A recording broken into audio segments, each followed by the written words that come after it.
Oi, eu sou a Ellen e caso você não me conheça, eu adoro falar sobre as minhas nerdices. E ontem, depois de um tempo vergonhosamente longo, eu finalmente terminei de assistir W. Um pequeno disclaimer aqui: todos os nomes serão pronunciados de maneira totalmente errônea, porque o meu coreano é péssimo. Muito obrigada pela atenção. Quero fazer um comentário inicial. E eu não sei fazer vídeo de review. Eu sou obcecada por vídeos como o Seijinho da vida, mas eu não sei fazer review, eu não sei fazer esse tipo de vídeo. Então, se ficar muito confuso, se ficar muito ruim, eu sinto muito. Eu precisava falar com alguém, eu precisava contar todas as coisas do dorama antes que eu enlouquecesse, ou antes que eu esquecesse toda a história. Bora lá. W Dois Mundos, ele é um dorama de cerca de 16 episódios sobre suspense, drama e romance, que foi lançado no ano de 2016 e que eu levei mais ou menos assim uns 6 anos pra finalmente assistir. O dorama é protagonizado pelo ator Lee Jong-suk, acho que assim que pronuncia, que interpreta o protagonista Kang Cheo, e a atriz Han Hyo-joo, que vai aqui estar interpretando a nossa protagonista Oh Yeon-joo. Eu vou dar mais ou menos um grande resumão, ou praticamente contar a história geral aqui do drama com spoilers, então pra deixar bem claro, tem spoilers aqui, eu não consigo contar nada sem spoilers. Depois eu tenho algumas questões que eu quero comentar aqui, uma coisa que eu não entendi mais ou menos do drama, e meio que minhas considerações finais sobre o que eu achei dele no geral. A história ela vai girar em torno da Yeonju, que ela é uma médica num hospital, creio que eu assim que seja em Seul. Ela vive a vida normal dela ali, e o pai dela, ele é um autor de um manhwa muito famoso na Coreia que se chama W. Esse manhwa, ele conta a história do Kang Cheo, que era um garoto ali que, na casa dos seus 18 anos, ele era atleta olímpico de tiro esportivo. E em uma noite em que ele estava fora de casa,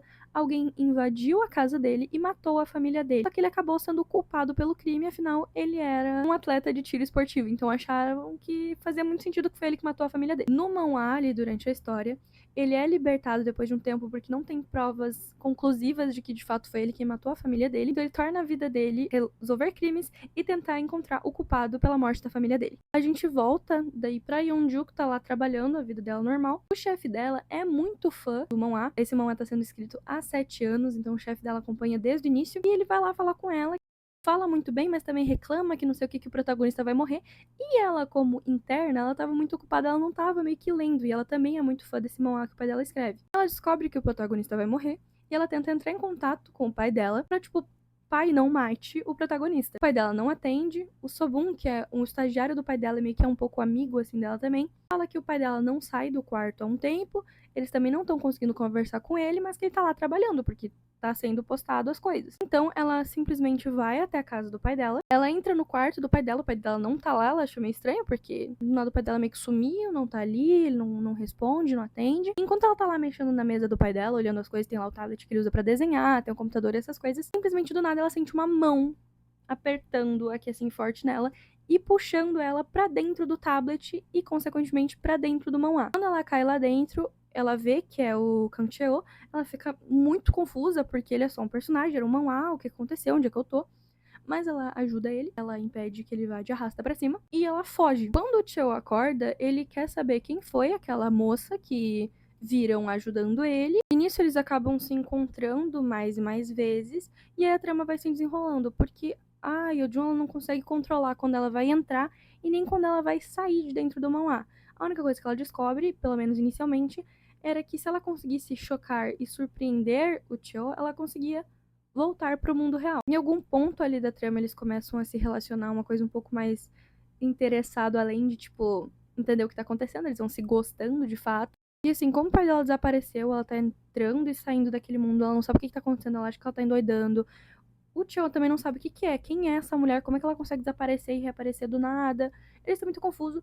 E assim, não é só os protagonistas que têm a história desenvolvida. Alguns secundários também têm um desenvolvimento um pouco maior na história que, não tanto pelos personagens em si, mas para que a gente possa entender como esse universo geral funciona e como que coisas mais lá pra frente, o que que acontece. O que que é uma dessas coisas que acontece ali entre os secundários que nos ajudou a entender coisas lá mais pra frente. A melhor amiga do Kancheo, ela era a protagonista feminina do manhwa. Então era pra num futuro, provavelmente, os dois protagonistas do manhwa ali ficarem juntos, romanticamente falando. Só que em algum momento ali no que a Yeonju vai e volta, vai e volta, vai e volta, ela e o Cho se casam. Ela finalmente descobre que ele é um personagem de uma ela finalmente conta pra ele. Eles simplesmente acabam se casando ali porque ela tinha sido presa, porque acham que foi ela que tentou matar ele, coisa e tal. Então ele casa com ela porque daí, tipo, ah, não, liberta minha mulher.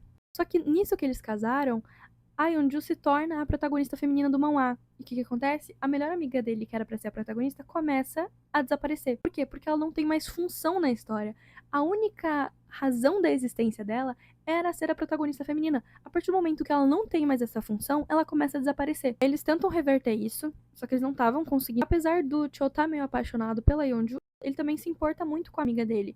Então ele não quer que ela simplesmente desapareça. Então qual que é a grande ideia? Ele manda, né, que a Yeonju volte pro mundo real e use o tablet, desenhe lá no tablet, que tudo o que eles tiveram, todo esse rolê entre eles, ai, casou e não sei o que, foi tudo um sonho dele enquanto ele tava ainda inconsciente após ter quase morrido ali naquele momento em que ele puxou ela pra dentro da história. Pra ele achar que foi tudo aquilo um sonho. Porque assim, volta tudo normal, a amiga dele não começa a desaparecer e tudo meio que entra nos conformes, porque eles achavam que daí isso ia se arrumar e a Yeonju ia parar de voltar aleatoriamente pra dentro da história. Então agora, durante esse desenvolvimento, que eles acharam que tinha resolvido a história, não resolveu. Porque agora eles têm que lidar com o culpado, o verdadeiro culpado da história, eles têm que lidar com um deputado lá, que é um cara que, lá quando o Cho foi preso, há anos atrás, ele que recebeu as grandes glórias por cima da prisão do cara. Então ele é obcecado pelo Cho, então ele também se torna um grande problema. Ele era pra ser só meio que um antagonista, mas se torna um grande problema na história. Tem que lidar com o pai da Yeonju, porque ele volta, depois de todo aquele tempo desaparecido, ele volta.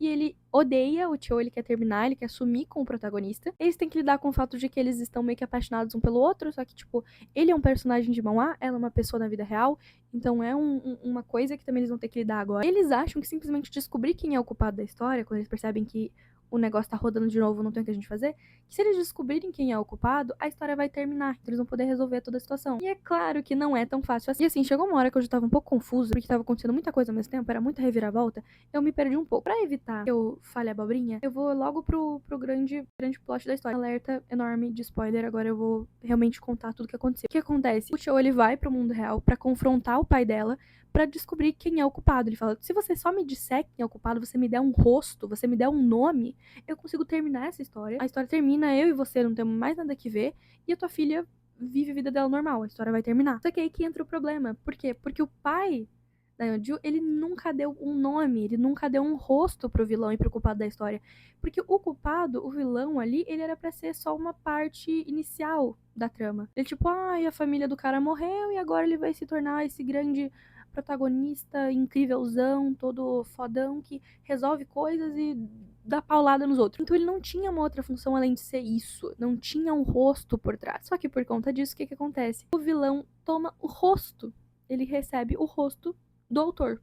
O rosto do pai da Yeonju. E até fica um pouco bizarro porque ele fica sem rosto. Só que em algum momento ali, ele consegue tomar controle do corpo do pai dela. Então ele começa a mandar o pai dela desenhar um monte de coisa. Desenha umas armas e desenha umas coisas pra mim. Então o negócio fica tenso. E numa dessas brincadeiras ali, a Yeonju quase vai de arrasta pra cima. Ela quase morre. Porque a gente achou que tudo tinha se resolvido, que tinha sumido com o vilão, que o pai dela tava bem, e não, era o vilão mesmo, então acontece muita treta ali no meio. E assim, o que acaba acontecendo? O vilão, ele pegou a Yeonju levou ela pra dentro do manhwa e quase matou ela, né? Novamente, ela quase morreu. Só que daí nisso, o Cho conseguiu entrar lá dentro e matou o culpado. E assim, o pai dela conseguiu tomar o controle do próprio corpo. Só que nisso caiu todo mundo no manhwa. Foi ela, o Cho e o pai dela pra dentro do manhwa. Só que o que aconteceu? Com a morte do culpado, o pai da Yeonju começou a ficar completamente sequelado, porque daí as memórias do culpado começaram a ir pra cabeça dele. Então todas as pessoas que o cara matou, as atrocidades que ele fez, os pensamentos meio duvidosos deles vão tudo pro pai dela. Então ele começa a não bater muito bem da cabeça, e quando ele tá lá dentro do manhwa, ele acaba sendo preso numa prisão psiquiátrica, no hospital psiquiátrico. Só que o que acontece? Pra tentar fugir de lá, porque ele tá indignado porque ele acha que foi ele que matou a filha dele, ele mata a enfermeira desse hospital psiquiátrico e foge. E o Cho consegue achar ele. Só que no momento em que o pai dela matou uma pessoa, o pai dela, não o vilão, o pai dela matou alguém dentro da história, o pai dela meio que se tornou o vilão, se tornou o culpado de fato, já que ele já tinha o rosto dele, todas essas coisas. Então, assim, ele se tornou um personagem tátil, um personagem de fato ali da trama, o que acaba se tornando um problema. Por quê? Porque a história ou tem um final feliz ou tem um final triste. O final feliz seria o Cho vivo e o culpado morto. O final triste, o Cho morto e o vilão vivo. Só que o Cho é o protagonista, o pai dela agora é o vilão. Então, se o Olho desaparece, de qualquer forma, um dos dois ia morrer ou desaparecer. O pai dela tá cansado, porque ele tá com essas memórias, esses pensamentos e coisa e tal, então ele quer simplesmente desaparecer em paz. Só que o Cho não quer fazer isso com ele, porque ele começou a se portar com o velho, porque ele é o pai da mulher dele. Então ele vai lá e conversa com o Jun, vai lá e fala: então, meu bem, seguinte, de uma forma ou de outra, um de nós tem que morrer ou desaparecer. Ele deixa nas mãos dela escolher, porque ele não quer, tipo, simplesmente vai lá e matar o pai dela, sabe? Ele não quer obrigar ela a escolher ele por cima do pai dela. Só que ela fala que não, ela quer o pai dela vivo, ela quer ele vivo pra que todo mundo saia daqui feliz, lindo e a vida morango. Só que não tem como isso acontecer. A gente acha que vai ser só esse o grande problema? Não. Aquele mesmo deputado, aquele babaca que tava obcecado com o Cho e que tinha, em algum momento ali, se reunido e feito um conluio ali com o nosso culpado e o grande vilão da história, ele vai lá e sequestra o melhor amigo e meio que guarda-costas do Cho. Eles acabam fugindo da casa onde eles estão escondidos, porque tanto o Cho quanto o pai dela são procurados pela polícia. E o Cho vai até o lugar que tá esse deputado pra tentar salvar o amigo dele e tentar resolver a situação. Ele tenta dar uma manipulada, uma coisa no deputado, tipo, ó, seguinte, eu tenho esse pendrive aqui, esse pendrive aqui tem provas de que você me torturou pra cacete, e acho que isso não vai ser muito bom pra sua imagem. Você tá na corrida pela presidência, não sei o quê. Então, assim, meu amigo tá solto, eu te deixo isso aqui. Cada um segue seu rumo, ninguém se atrapalha. Termina bem? Não termina bem. O deputado vai lá e tenta matar ele também. Porque o deputado também descobre que, de fato, eles estão em uma mão A. Então o deputado sabe que, né, existe só duas opções de final de história. Então ele pensa, se eu tô contra o cara, que é o protagonista, pra história terminar, eu vou me fuder. Então ele pensa, vou matar o protagonista. Mas o Tio consegue meio que se libertar e fugir, só que ele já levou um tiro. Então ele acaba indo lá pra um canto lá, um ponto de ônibus onde a gente já encontrou. Onde algumas vezes ele tá lá todo meio capengo, ele liga pra ela e coisa e tal. Tem toda uma coisa de ligação, a gente se falando ali. Mas basicamente, ela deixa o pai dela naquele hotel que eles estão escondidos, pega um carro e vai atrás do Tio. Quando ela tá lá tá indo chegar nele, tá ele lá desmaiado, xoxo, capengo, encostado ali no negocinho, ela volta pro mundo real, né? Eles já tinham conversado que ela meio que provavelmente só conseguiria sair de lá e voltar pro mundo real se a história terminasse. Só tinha duas formas da história terminar. Então ela chega à conclusão que o Cho morreu. E ela entra em crise, é um chororô, a vida é uma merda. Ela fica destruída, destroçada. O Subun encontra ela, leva ela pro hospital. Então, assim, eles juntos conversaram, chegaram à conclusão de que a história terminou. Cho morreu, então em algum momento, assim como ela voltou, o pai dela voltaria também. Só que ela fica toda xoxa capenga, né? E o homem dela, o marido dela, morreu, ela fica toda chororô, o pai dela não voltou ainda. A gente pensa que é isso, tu fica indignado, tu fica, é isso? Ele só morreu da forma mais broxa possível e pronto? Não, ele não morreu. O que foi que aconteceu? Em algum momento ali, o pai dela tem um momento de lucidez, porque ele tava flutuando entre ser o culpado controlando o corpo e ser ele, tava uma zona. Ele toma um momento de lucidez, que ele tá no controle do corpo dele, e ele vai até o tabletzinho, entra em contato com aquele deputado maluco, e ele faz o próprio deputado cancelar o CPF dele. Ele escreve, né, deixa as provas, desenha lá bonitinho as provas, e que foi o deputado que fez um montão de coisa, torturou Deus e o mundo, fez um montão de besteira. Ele escreve à mão uma carta destinada ao Tio, deixa na mão de um cara ali que foi enviado ali pra ficar de olho nele, desmaiou, coitado. Ele deixa lá e ele pega um carro e vai até o Tio e até a Yeojun, porque ele quer ver ela uma última vez. Ele simplesmente desapareceu. O que aconteceu? A história terminou, o Tio tava vivo, ele se recuperou do tiro que ele levou e ele foi preso. Quando ele tá preso, o amigo dele vai lá e leva uma carta, aquela carta que o pai dela escreveu, e lá na carta o pai dela explica que ele não tá bem da cabeça, que tá tudo se misturando, que ele já é parte daquilo, que foi ele quem causou tudo aquilo porque ele é o criador daquela história, então que ele já tá morto por dentro, então ele quer a filha dele feliz, ele fica tipo, fui eu que quase matei a minha filha, ele não vai conseguir viver com isso, então ele simplesmente fala, ó, vá, você, Tio, pro mundo real, seja feliz e faça minha filha feliz. O que foi que ele fez? Ao cancelar o CPF do deputado, por ele não cumprir a sua função como vilão, porque ele não quer matar ninguém, ele não mata ninguém, ele não machuca ninguém, ele começa a desaparecer. Ao matar o deputado e ao desaparecer, os dois vilões da história, a história termina. Deixa eu ler aquela carta. E apesar de ele saber que aquilo é uma manhwa e não sei o que, ele ainda assim quer que a história mantenha um ritmo mais organizado. Então o que ele faz? Ele fica preso os 2 anos, ele precisa ficar preso. O que, assim, esse 2 anos que ele fica preso é equivalente a uma semana no mundo real ali do dorama. E ele simplesmente vai pra lá. Ele vai pro mundo real. Como fica aí a questão? A história termina com o pai dela desaparecido e eles dois lindos juntos, casazinhos, felizes ali, a vida morão. Então, assim, acabou que eu fiquei com algumas perguntas depois que eu finalmente terminei o dorama. Que, tipo, como ele foi pro mundo real depois que a história terminou? Porque, tecnicamente, pelo que eu entendi, no que a história termina, não existe mais uma conexão ali. Só que não, mesmo assim, ele ainda conseguiu voltar pro mundo real de novo. Outra coisa importante, tá bom, ele abandonou o mundo do Manhwa pra viver com ela. Lindos, juntos ali, românticos, casal. Só que assim, ele não tem um CPF, né? Ele não tem um ID, porque ele não existe. No momento que ele se transportou daqui pra cá, ele ganhou uma carteirinha de CPF, tipo, pra fazer qualquer coisa, comprar uma casa, arranjar um emprego, tu tem que ter um CPF, né? Então, assim, ele vai ser esposo troféu da menina? Eu achei uma coisa, assim, tive esse pensamento. E outra coisa, o que acontece com os personagens do manhwa depois que a história termina e ele, que é o protagonista, sai de dentro? Eles ficam travadão, igual o final de capítulo da Avenida Brasil? Ou eles seguem vivendo, tipo, como de fato um universo totalmente à parte? Meio que se explica que, de fato, eles estão vivendo, mas, tipo, a partir do momento que ele sai de dentro da história, a história continua rolando, já que não tem mais o protagonista? Não sei. Se alguém souber responder essas minhas perguntas, eu seria muito grata, tá? Porque eu realmente não entendi. Eu fiquei um pouco em dúvida nessa parte, então se alguém puder me responder novamente, seria muito grata. E assim, minhas considerações sobre o dorama. Sim, ele é muito bom, só que ele pode ser um pouco confuso. Porque, novamente, acontece 500 coisas ao mesmo tempo. Quando você acha que finalmente eles vão resolver a situação e viver felizes pra sempre, acontece alguma outra desgraça. Aparece o deputado, e é o vilão, e é o pai dela. É muita zona acontecendo, então uma hora tu fica um pouco confuso se tu não estiver, tipo, prestando atenção, sabe? Ou, tipo, sei lá, comecei a assistir na segunda-feira, fiz uma pausa, voltei quarta-feira, é capaz de tu nem lembrar o que aconteceu, porque é muita coisa acontecendo ao mesmo tempo. Eu achei que teve poucos momentos de casal entre eles, entre os protagonistas. 16 episódios de praticamente 1 hora cada um, e tu quase não vê eles tendo um momento muito de casal, porque o tempo inteiro tem alguma desgraça acontecendo, alguém tá sumindo, alguém tá morrendo. Então, assim, eles não têm muito momento boiolinho. Então, apesar de ser um romance, ser uma parte importante pra toda a história, eu não diria que é um grande romance, eu diria que é muito mais um suspense e drama do que romance. E assim, apesar de não ter tantos momentos, assim, do casal, em comparação com os momentos de tensão e suspense, eles ainda são, sim, de fato, um casal muito fofo. Tem um momento ali, depois que eles se casam meio às pressas, pra impedir que a Jun vá presa, que o Chaeyo, ele compra um livro que, se eu não me engano agora, é 100 coisas pra você fazer com a sua namorada, 100 coisas meio que românticas, coisas pra fazer com a namorada. Ele mostra o livro pra ela e fala, ó, aqui, ó,